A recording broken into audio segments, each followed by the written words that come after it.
Perhaps you have spiritual gifts and you'd like to turn this newfound intuition into a business. Well, how do you do that? What are the first steps that you take?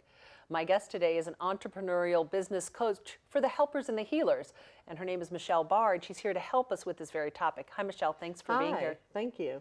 So, where does this come from that we suddenly want to have a whole new business identity that's based on energy and intuition?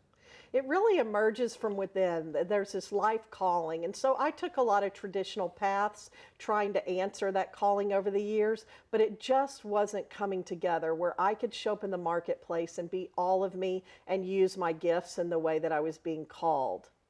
So when you have a calling and you're not sharing it with others, what's that like?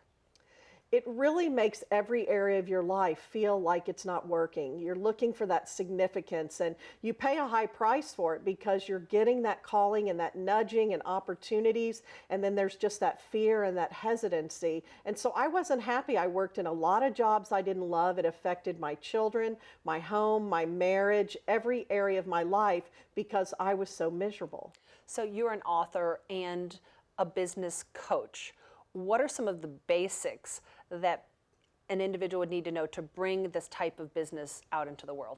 One is get in business now, is start. There are things you can do right now to build it. You don't have to wait until you get ready. And you can build it at your own pace as you're transitioning out of whatever you're wanting to leave to step into it. It's really about getting that message, getting yourself out there. So learning how to do it, deciding you're in business, putting up a website, getting on social media, and getting out and networking and practice talking about what these gifts are and what you can do to help other people. What about the role of fear? Fear of how we're going to look, fear of starting something new again, fear of how we describe what we do. There's a lot of fear, and that's why I find that mindset is so important. In my book, The Entrepreneur's Guide to Taking Action, I talk about mindset so much because the proven strategies are out there, and we now have the role models out there doing this and doing it very successfully, and it's our own mindset that self-sabotage and keeps us stuck.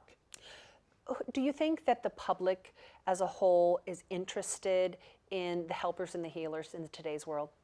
I'm finding the past few years it's really gotten much more mainstream. Now that we have all the technology and all the medicine that we need, people are looking for these alternative and complementary solutions and options to help them feel better and to live a better life. And so life coaching has really come on the scene in the last few years. It's actually now shown up in the dictionary, so it's official. And people are starting to really wonder what it is. And what about the role of charging what you deserve to charge for your services? Because I know that's a big one as well. This is where helpers and healers get really stuck. The whole issues around having spiritual gifts, charging people when they're hurting, being able to stand in your own value and worth, and it's a fear, and then you really just have to step out there and create a business and decide you're in business and charge for that. And I think that people also respond to you when you're just coming from that authentic place.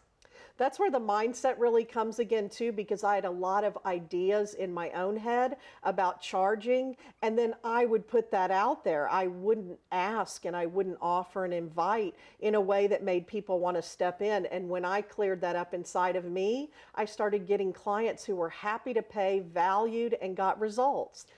Wonderful. Michelle Barr, thank you for being here with your wisdom. Thank you.